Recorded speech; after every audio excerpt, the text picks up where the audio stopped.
CM योगी ने Namami Gange project से जुड़े कई विभागों की समीक्षा बैठक की और उसके बाद सिंचाई मंत्री स्वतंत्र देव सिंह ने कहा कि विदेश में यूपी में निवेश का भारी उत्साह है। दूसरे देशों के उद्योगपति उत्तर प्रदेश में निवेश के लिए उत्साहित हैं। हम सीएम योगी के 10 लाख करोड़ के निवेश के लक्ष्य को पूरा करने के लिए प्रयासरत हैं।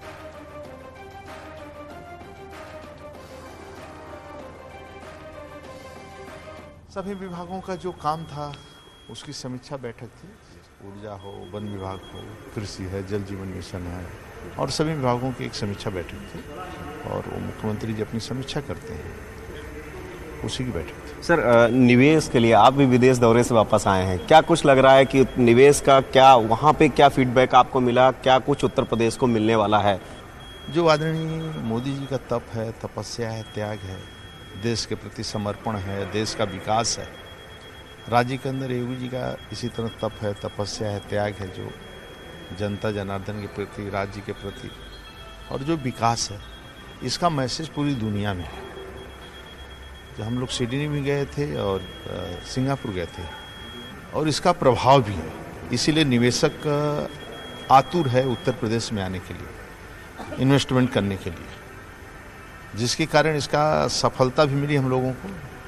लगभग 22 के ऊपर, 1000 करोड़ के ऊपर दोनों जगह, यानी 22,000 के उसके ऊपर यहाँ भी हमें लगता है लगभग निवेशक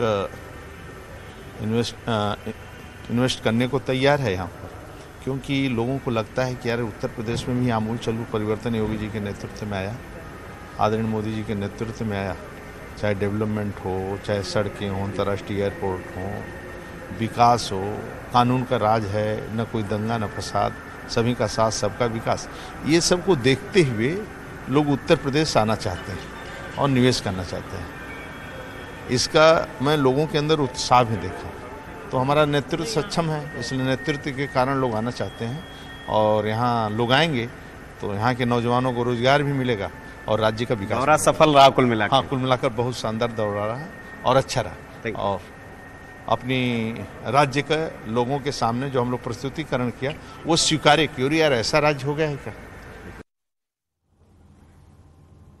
और बड़ी खबर लखनऊ से मिल रही है। मुख्यमंत्री योगी आदित्यनाथ से आज लोक भवन में फिल्म अभिनेता बिंदु दारा सिंह और अभिनेता पुनीत सर ने मुलाकात की है और उसकी तस्वीर आप स्क्रीन पर देख रहे हैं। लखनऊ के लोक भवन में ये मुलाकात हुई है, जहां पर अभिनेता पुनीत सर और बिंदु दारा सिंह दोनों मुख्यमंत्री योगी आदित्यनाथ से मिले हैं।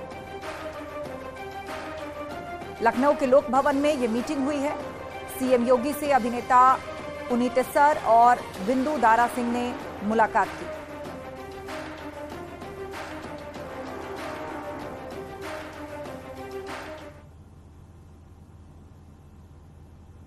उन्नाव में बीएसपी नेता के अवैध कब्जे पर बुलडोजर चला। विजयपाल यादव पर नगर पालिका परिषद की जमीन पर कब्जा कर प्लॉटिंग करने का आरोप है। डीएम की जांच में इसकी पुष्टि हुई है और उसके बाद प्रशासन ने अवैध निर्माण पर बुलडोजर चलाकर 80 लाख से अधिक कीमत की जमीन कब्जा मुक्त कराई है।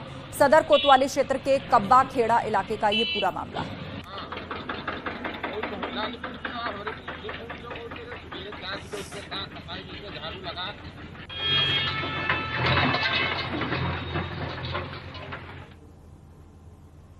कानपुर जेल में बंद एसपी विधायक इरफान सोलंकी को कानपुर जेल से महाराजगंज जेल भेजा गया। कड़ी सुरक्षा के बीच उन्हें महाराजगंज जेल के लिए रवाना किया गया। आपको बता दें कि इरफान अंसारी एक महिला का घर जलाने और धमकी देने के आरोप में जेल में बंद है और उसके ऊपर अब तक 14 केस भी दर्ज हो चुके हैं।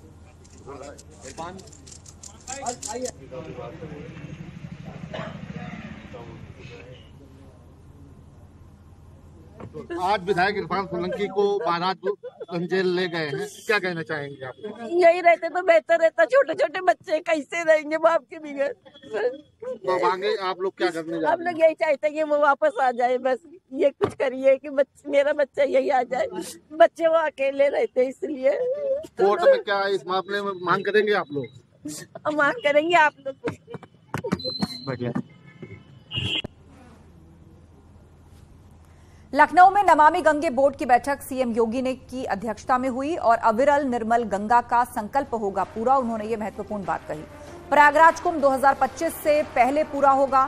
सीएम योगी ने अफसरों को जरूरी निर्देश दिए। एसटीपी लगाने के काम में तेजी लाएं, ये निर्देश भी सीएम योगी ने अधिकारियों को दिया। तो लखनऊ में नमामि गंगे बोर्ड की बैठक हुई, जिसमें अधिकारियों को जरूरी दिशा निर्देश कुंभ से संबंधित मुख्यमंत्री योगी आदित्यनाथ ने दिए और कहा कि अविरल निर्मल गंगा का संकल्प पूरा होगा। प्रयागराज कुंभ 2025 से पहले ये काम पूरा होगा। एसटीपी लगाने के काम में तेजी लाएं अधिकारी। इस समेत कई जरूरी दिशा निर्देश अधिकारियों को दिए सीएम योगी ने।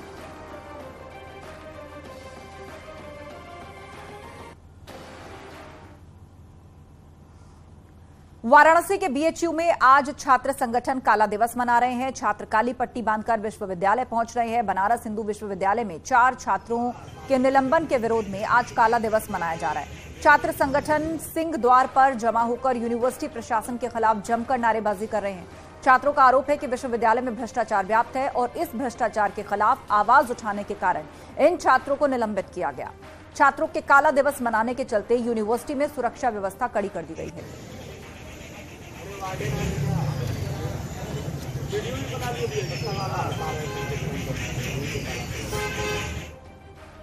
पूरा मामला भ्रष्टाचार का है और पूरा मामला जो है भ्रष्टाचार पे जब आप ज्ञापन देने हम लोग गए थे और उसी मामले को लेकर के हम लोगों को निलंबित कर दिया गया कि आप अनपार्लियामेंट्री काम कर रहे हैं, असंसदीय काम कर रहे हैं। आप बताइए, जब कैग की रिपोर्ट है कि 2,44,00,000 की घोटाला हुई है उमंग फार्मेसी के तहत, तो बताइए कि हम उस पर अधिकारित नहीं है। हम छात्र की यहाँ महामना के मूल्यों को बचाया जाए, भ्रष्टाचारी न हो। यहाँ गरीब से गरीब गुरबा व्यक्ति आकर के इलाज करा लेता है, गरीब से गरीब आदमी आकर के शिक्षा ग्रहण कर लेता है। शिक्षा और स्वास्थ्य दोनों में भ्रष्टाचारी वर्तमान समय में व्याप्त है। बीएचयू में शिक्षा बीएचयू की फीस 150% बढ़ा दी गई है।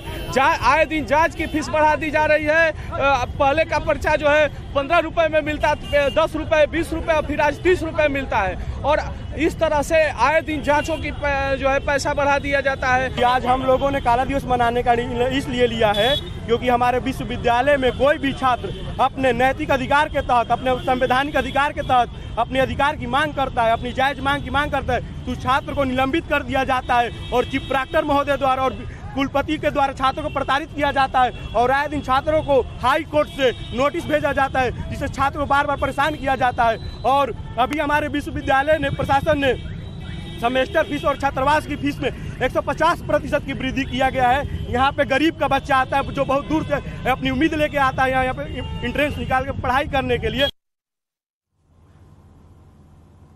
देश की राजधानी दिल्ली में कोरोना को लेकर एक अहम बैठक हुई है। केंद्रीय स्वास्थ्य मंत्री मनसुख मांडविया ने यह बैठक बुलाई और इस बैठक में कोरोना के मौजूदा हालात की समीक्षा की गई। बैठक में स्वास्थ्य मंत्रालय, आयुष मंत्रालय के कई आला अफसर शामिल हुए और इसके अलावा फार्मास्यूटिकल और जैव प्रौद्योगिकी विभाग के सचिव, आईसीएमआर के महानिदेशक राजीव बहल, नीति आयोग के सदस्य वीके पॉल और टीकाकरण पर राष्ट्रीय तकनीकी सलाहकार समूह के अध्यक्ष एनएल अरोड़ा समेत कई बड़े अधिकारी शामिल हुए।